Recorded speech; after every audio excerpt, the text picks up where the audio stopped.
If you've ever found yourself having to enter the same set of data into a spreadsheet over and over, or found yourself needing to collect information from others outside your department on a regular basis, Google Forms may just be the answer to save you a lot of time and energy. So let's start by looking at how to create a Google form. We're looking at the Google Docs or Drive section of my Google Apps account. And you can see over on the left-hand side, we have some options for dealing with the documents that either I own or have been shared with me. What I'm looking for is the Create button, because what we're going to do today is create a form. Creating a form, when you click that option, takes you to a page to enter the type of data you would like to collect. If you look in the upper left-hand corner of the form screen, the very first thing you need to do is choose some access setting options. So you're going to choose whether you want to allow users to edit their responses once they've entered them. Do you want them to have to sign in using their CASE account in order to access the form? And do you want to automatically collect that Case Western Reserve ID when you grab the data from the form? So in this particular case, I would like my form to be available to folks outside of the university. So I'm going to uncheck the Require Case Western Reserve University sign in to view this form. When I do that, I'm going to get a little pop-up message asking, are you sure you really want to do this? Yep, I'm sure, so I'm going to click OK. So the next thing I need to do is start creating my form. The first section that you're going to fill out is the page information.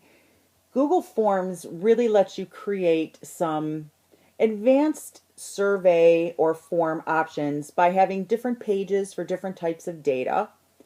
And from those different pages, you can even create survey questions that take you to a different page or section of the form based on a response. So let's go ahead and set up the first page of my form. So this is going to be page 1. The next option that I have is I can put some information that helps identify the content of this page for people using my form. So I'm just going to put this as page 1. Once we have created our page title, the next thing we're going to do is actually start making some questions that need to be answered on this page.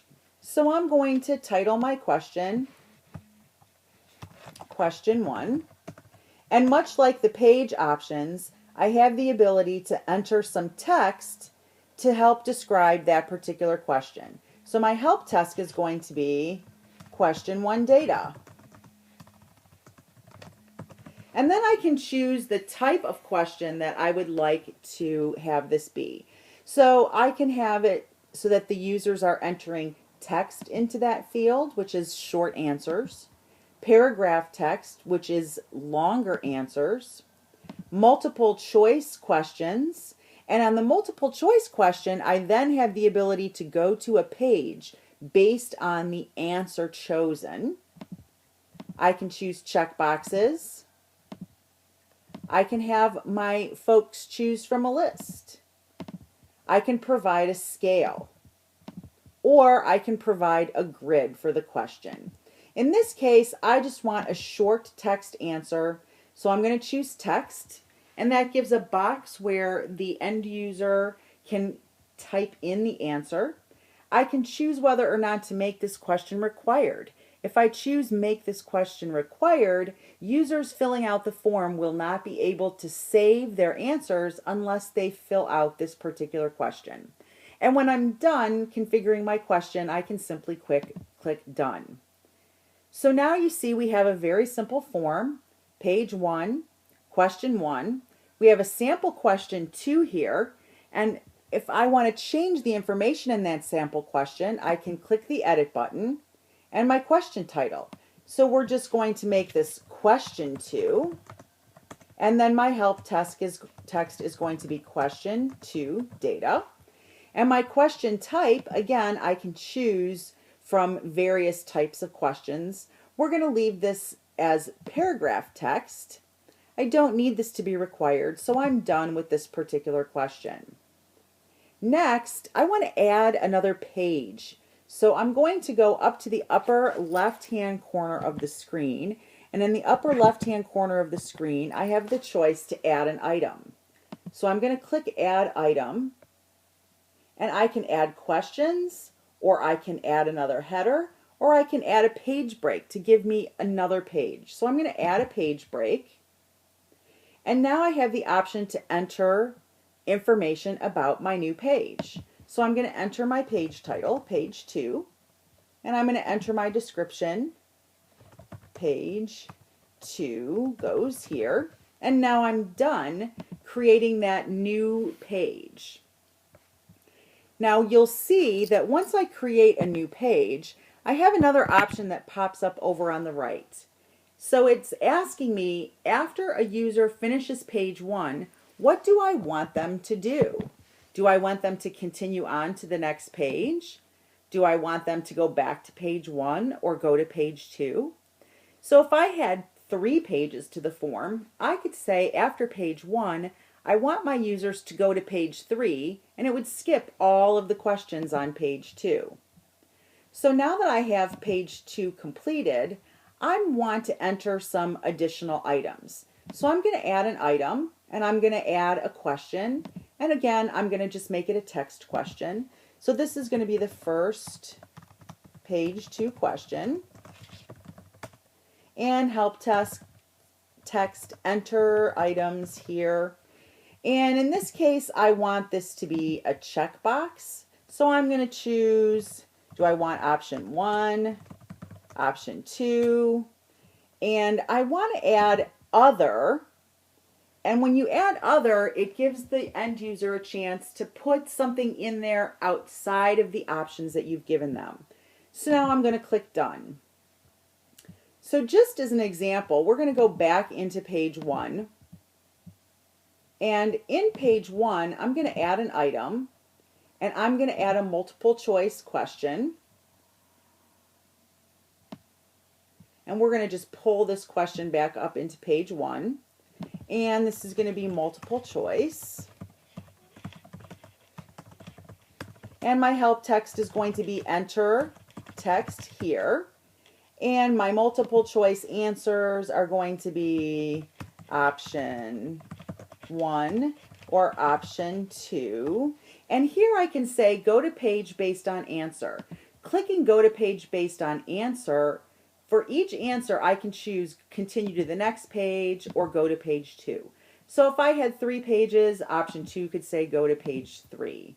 And then I'm going to click done. Once I'm finished creating my form, I'm going to go up and I'm going to save my form. And then I have some choices. I can embed this form into a website.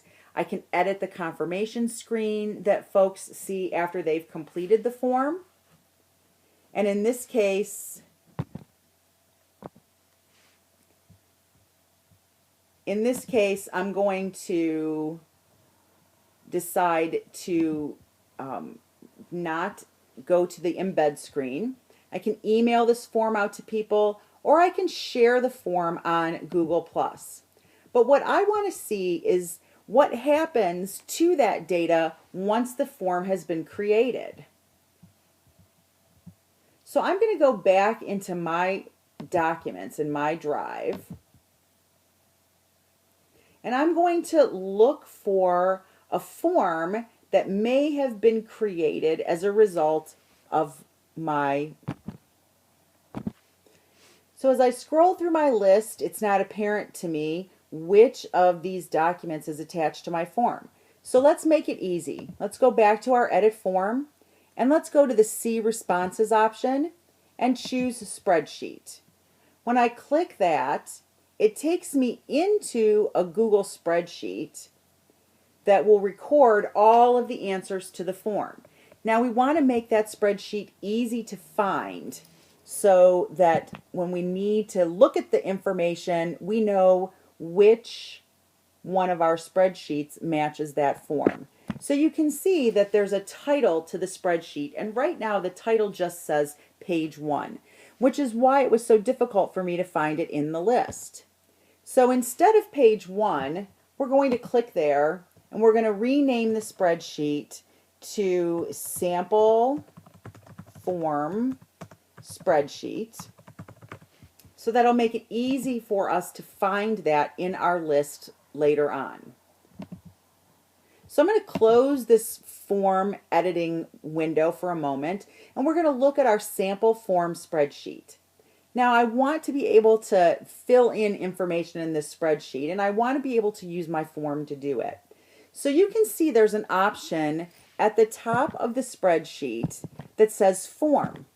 And this is where you're going to go for any kind of editing or entering information on the form that you've created. So when you click Form, you can edit, you can send that form, you can go to the live form, and that's what I want to do. I'm going to go to the live form, and when I go to the live form, I'm just going to enter my information, question 1 data, and I'm just going to type questions 1, and then I'm going to go to question 2, paragraph text here,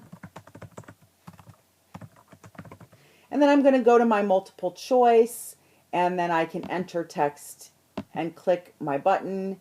When I choose continue, it takes me to page 2. Page 2 goes here, enter items here, and then I'm going to submit my form. My response has been recorded. When I go back to my sample form spreadsheet, you can see that those areas where I actually typed information have responses. Now the form that I did was incomplete and it didn't give me options for multiple choice or first page 2 questions. So I'm going to go back in and edit my form, and I'm going to go to this question multiple choice, and I'm going to click my little edit button. Multiple choice, option 1, option 2, and where I made the mistake in the original creation, and this is very easy to do, which is why we did it to demonstrate, is I forgot to click done. So when we click done, it's going to record the options that we've chosen. Go back, option 2, and you can edit this information as much as you'd like.